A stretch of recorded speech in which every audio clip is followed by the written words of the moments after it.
What was supposed to be a live presidential debate turned into two competing town halls from Joe Biden and Donald Trump. The dueling broadcast showcasing the stark differences between the candidates 2.5 weeks before Election Day.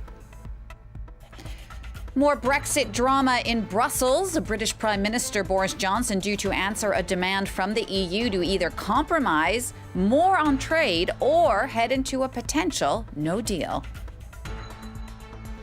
And a glimmer of hope in the long-running conflict in Yemen. A prisoner swap between the opposing sides is now on to return 1,000 men back home. Hello, everyone. Thank you for joining us here on France 24. I'm Jeannie Godula in Paris. Well, last night in the U.S. was supposed to be the second televised presidential debate. Instead, it turned into two dueling town hall meetings the same time on two competing networks. The original meeting in Miami was canceled after Donald Trump refused to take part in the debate virtually following his diagnosis with COVID-19. Yuka Rae reports. After their chaotic first debate, Donald Trump and Joe Biden squared off thousands of kilometers away this time, with Trump in Miami and Biden in Philadelphia. The coronavirus pandemic taking center stage. We did the right thing. We were expected to lose 2,200,000 people and maybe more than that. We're at 210,000 people. One person is too much. It should have never happened because of China. It happened because of China. We make up 4% of the world's population. We have 20% of the world's deaths. We're in a situation where we have 210,000+ people dead. And what's he doing? Nothing. He's still not wearing masks and so on. The simultaneous televised town halls meant voters could only listen to one of them at a time, but the event still offered a striking contrast between the two candidates. President Trump repeatedly clashed with his moderator about his COVID tests, his tax returns, and his view on white supremacists. He also did not disavow the right-wing conspiracy group QAnon. Right. I just don't know about QAnon. You do know. I don't know. No, I don't know. I don't know. Let me ask you another thing. Let's waste a whole show. You start off with white supremacy. I denounce it. You start off with something else. Let's go. Keep asking me these questions.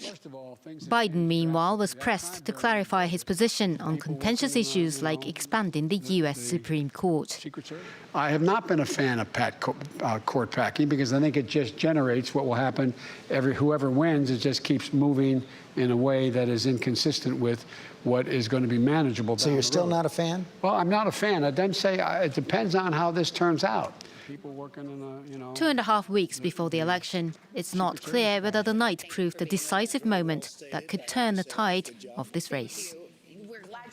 France 24's Doug Herbert has been keeping a close eye on the U.S. presidential campaign. He joins me now for more. Doug, if nothing else, these two town halls were a perfect metaphor for a very divided America. Two candidates showing their starkly different approaches to politics and styles all at the same time. Let's start with Donald Trump and his town hall on NBC. Now, he was faced with a host, Savannah Guthrie, who really pushed back hard. Yeah, Savannah Guthrie is a very well-known co-host of a morning show, news show in America, as well as a lawyer. So she's used to cross-examination. And she did something relatively unusual for Donald Trump. This is a president who likes to insulate himself in a bubble of conservative right-wing news media that gives him softball questions, doesn't push back, and is often almost overtly pro-Trump. They almost, especially Fox News, serving essentially as a propaganda arm or extension of his own campaign. Savannah Guthrie served up just the opposite of that usual fare. She pushed back very hard. Now, we heard in that report, basically, she called out Donald Trump, and she did it, live, in real time, on issues ranging from the coronavirus and his lies, his misleading claims about the coronavirus outbreak, but also pushing him to denounce another group. Last time it was white supremacists. He issued a brief, fleeting denunciation of white supremacy in this town hall forum, but pushing him on QAnon. This is a group that the FBI is described as a domestic terrorism threat, and that really basically is built around the idea that there is a government cabal of Satanists and pedophiles at the heart of the deep state government. Donald Trump saying he knows nothing about it, but then as we heard in that report, in the next sentence, saying something that indicates he knows very much about it. He knows exactly what they're about. So Savannah Guthrie pushing back, showing Donald Trump and basically exposing his evasive tactics and his what are just downright misleading claims. Actually, let me not use the term misleading claims. It's too mild. His lies. So this was a combative Donald Trump, but a Donald Trump who got a lot of pushback, and also from some of the audience members. This is a town hall. It's harder for Donald Trump to yell at voters than it is perhaps at journalist moderators. Right. And just to remind everyone, this was going on while Joe Biden was having a town hall as well on a different network, a competing network, ABC. What was his approach and how did he perform? Well, you know, a lot of the reviews of Joe Biden's performance was that it was essentially no news out of it, essentially pretty boring. And a lot of Americans tuning in. And remember, it wasn't easy to watch both at the same time because these two town hall forums were 5 states apart, but happening at exactly the same time on competing American television networks. But those who did tune into Biden got a relatively boring sort of event, and that was just fine with a lot of Americans. Some people even commenting that, you know, if the Sleepy Joe moniker means anything, it means that perhaps Americans will finally be able to get some sleep if Joe Biden's elected president. Look, Joe Biden's message, what is it? Sure, he had a few questions in which he was, pushed by the moderator, George Stephanopoulos, namely on the Supreme Court. There are big questions whether he would try to pack the court with more justices than the 9 that are currently on it in order to make it lean more Democratic. He said that that's besides the point right now. He will give an answer before Election Day, but the more important thing is this, what he sees a rushed confirmation process going on right now for Amy Coney Barrett. That's what the attention should be on. He also was questioned about his approval back in 1994 of a now controversial crime bill that ended up being very much disputed. He says that he would not support it again today, but that America's changed a lot, and that since then you should look at his broader record, which includes also voting on the Violence Against Women Act and other issues. So Joe Biden basically pushing hard on the coronavirus issue, trying to show that he would be responsible where Donald Trump hasn't, and also return America to norms, political norms, and decency that it has forgotten perhaps in the age of Donald Trump. Doug, thanks for that. France 24's Doug Herbert. Next, the British Prime Minister Boris Johnson looks set to string out Brexit trade talks with Brussels, letting a self-imposed deadline pass Thursday without a deal. Johnson had previously said October 15th would be the last day to secure a trade deal for EU-UK relations post-divorce, a unilateral deadline that did little to advance the talks. Brussels, on the other hand, reiterated its openness to discuss fishing rights. Now, that's one of 3 hot-button issues that have kept talks in deadlock for months. Selena Sykes explains. EU leaders only needed around an hour to come up with their conclusions on how things stand on a trade deal with the UK, asking the bloc's chief negotiator to continue talks in the coming weeks and putting the ball in London's courts to break the deadlock. We are absolutely determined to reach a fair deal with the UK. We will do everything we can, but not at any price. Prime Minister Boris Johnson is set to detail the UK's plans on Friday. Meanwhile, his chief negotiator said he was disappointed with Brussels' statement.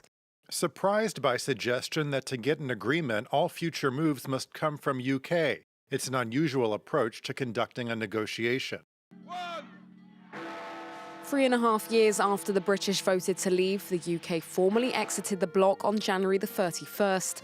Coming up with a new trade and security deal has been tumultuous.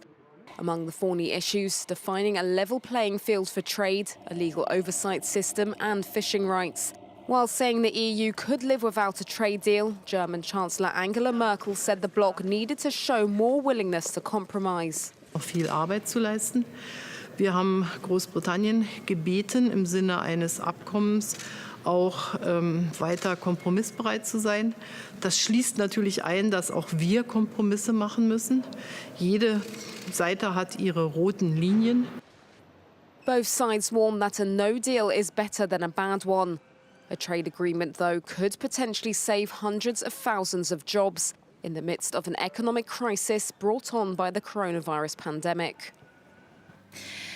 EU leaders did make some headway toward a new climate target at the summit Thursday. The talks in Brussels this week were their first on upgrading the existing EU target of a 40% cut in greenhouse gas emissions by 2030.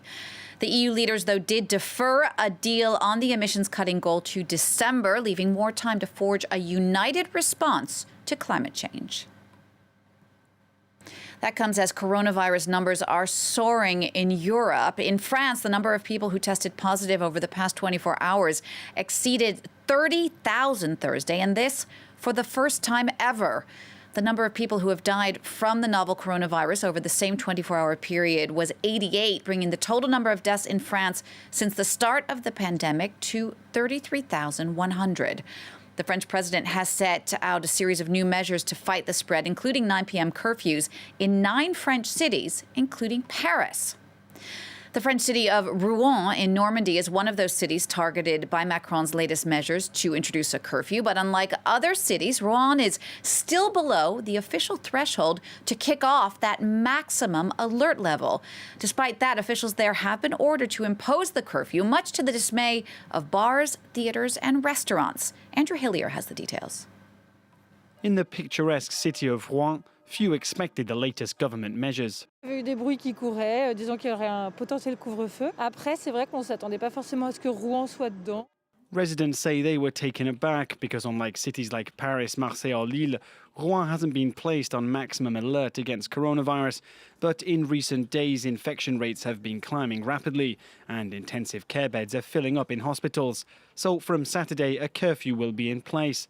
But for the managers of bars and restaurants, like this one in the city centre, being forced to close at 9 p.m. is both unfair and unjustified. Il va être très difficile d'organiser un changement culturel pour aller dîner à 18h, 18h30, voire 19h. A concern shared by those working in theatres. Nous, on ne vit que des gens qui sont ici. Donc si on n'a plus de public, on ferme. With massive job losses on the horizon, local officials are set to lay out what help will be available to support businesses brought to their knees by the measures. Opposing sides in the ongoing war in Yemen have begun a long-awaited prisoner exchange. This is an unprecedented move in that conflict that's triggered one of the worst humanitarian crises in the world. More than 1,000 detainees are due to be swapped in all, what could be a first step toward a broader deal.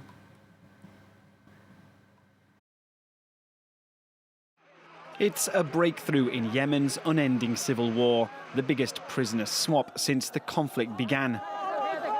Hundreds of prisoners are being exchanged. In Sana'a, 3 planes carrying freed Houthi prisoners touched down, sparking wild celebrations on the tarmac. لي أسير في السعودية 3 سنين ونص وتعرضنا لتعذيب وإهانة منهم ولكن التعذيب هذا والإهانة زادتنا إيمان بالله وثقة بالله وتثبيت ومستعدين لو يبزوني الآن الجبهة. At the same time, 2 planes carrying freed Yemeni government forces, as well as Saudi Arabian and Sudanese fighters, took off from Sana'a, heading for southern Yemen and the Saudi capital, Riyadh. It's the first phase of a prisoner swap that was agreed last month as part of an earlier deal to exchange some 1,400 prisoners. Overseen by the International Committee of the Red Cross, officials hope the deal will push both sides towards a wider settlement. ندعو أن تكون هذه الصفقة بداية لصفقات أخرى كون هذا الملف ملفا إنسانيا بامتياز قبل أن يكون عسكريا أو سياسيا ولذلك هذه الصفقة لابد أن تكون إن شاء الله مقدمة لصفقات أخرى ما لم فإن لدينا من أوراق الضغط. Confidence-building measures like these haven't always worked in the past. Back in 2018, hopes of a peace plan crumbled when both sides resumed their military offensives amid widespread distrust. This time, however, mediators believe momentum could be building towards an agreement that would put an end to a conflict that has left more than 100,000 people dead. And you can get the latest details on that developing situation in Yemen, of course, on our website, the address france24.com, where you'll find the very latest on all of the different stories we're covering for you throughout the day. Like that U.S. presidential non-debate, those 2 competing town hall meetings last night in the U.S. And finally, I don't know if you have ever been on a skateboard, but I have, and it is not easy. I'm feeling particularly sensitive about that today, as it turns out that now a dog can skateboard even better than I can. He is a French bulldog from Russia named Nord Boss, and as you can see here, he definitely has some moves. His owner told us more. When he saw the skateboard, I remember his eyes lit up and he started drooling. He must have known that it was his. He jumped on the board and just started pushing it. We decided to buy it. That evening we went for a walk and took the skateboard. We were interested to find out what he would do with it. He jumped on board for the first time and everyone clapped for him.